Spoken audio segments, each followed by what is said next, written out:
Hello students, welcome to St. Andrews Online Classes. Students, we are working from home. So in the previous video, we learned about the partition of a sample space and the theorem of total probability. Okay. So our next topic was Bayes theorem. Okay. So before we'll start Bayes theorem, now look at the question. Suppose we have a bag 1 in which there are 7 red balls and 5 black balls, and we have another bag 2 where 8 red balls and 12 black balls.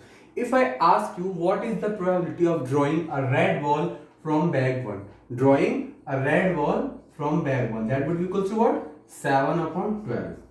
Okay. And if I ask you that what is the probability of drawing a red ball from the bag 2, that would be equal to what? 8 upon 20. Okay. Or if I ask you what is the probability of drawing a black ball from this bag, that would be 12 by 20.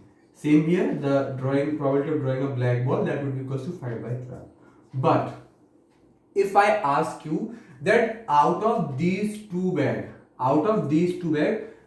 okay, I have picked a ball at random. I don't know from which bag. Either it could be from bag 1 or it could be from bag 2 as well. Okay, so I have drawn a ball at random and that found to be red, and that drawn ball found to be red. Now if I ask you what is the probability that it was from the bag 1, or what is the probability that this ball was from the bag 2, can you tell me?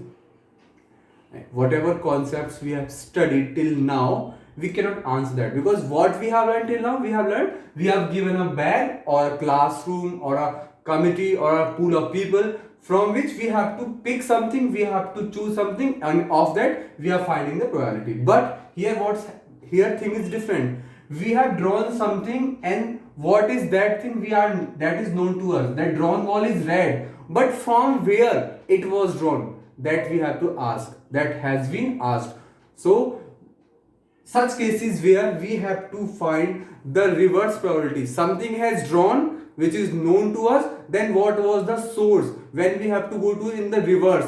All the questions where you have to go in the back direction, in the reverse direction, all those situations we have to use Bayes theorem. I hope you'll get where we have to use the Bayes theorem, where the question is asking about the reverse probability, there we will use the Bayes theorem. Okay, now we'll write the Bayes theorem statement and the formula.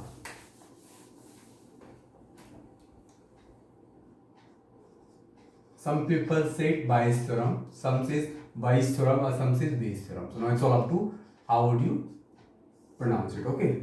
Suppose we have a sample space and E1, E2, E3, En.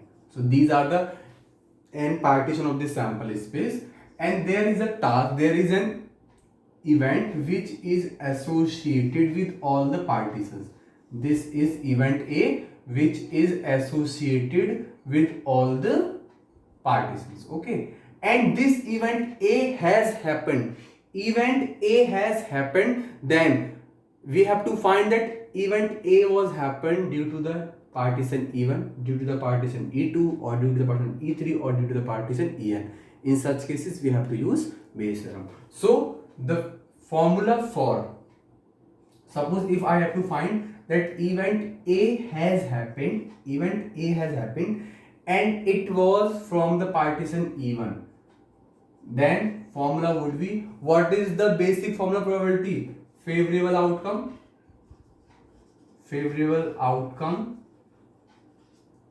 upon total outcome, isn't it?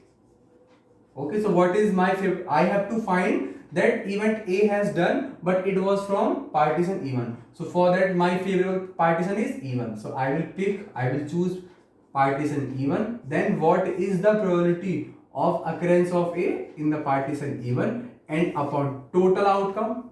We have just studied the theorem of total probability, and what was that? That was summation PEI dot PA/EI,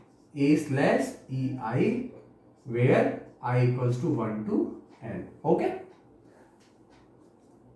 PE1 dot PA/E1 plus PE2 dot PA/E2 plus up to Pen dot Pa slash En. It was the theorem of probability. So I have written it in the short form, in the summation form. Okay. So that is the formula for the Pe1 upon slash A. And if I have to find that the event,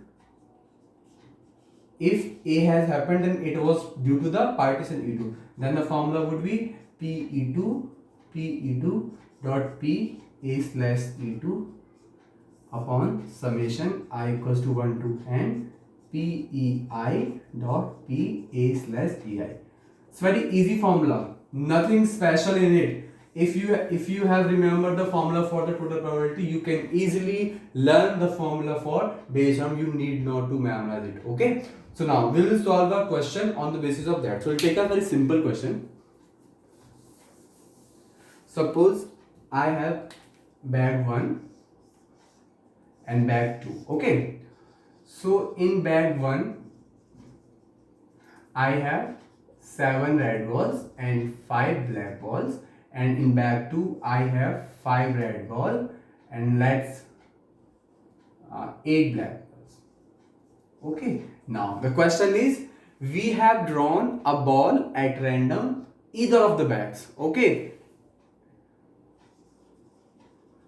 Drawn a ball at random from either of the bag and found to be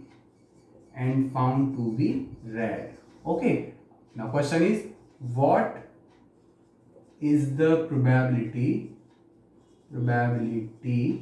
that it was from bag second. Okay. Now I have to find what is the probability that it was from bag 2. Okay. So we'll solve it in a very simple way.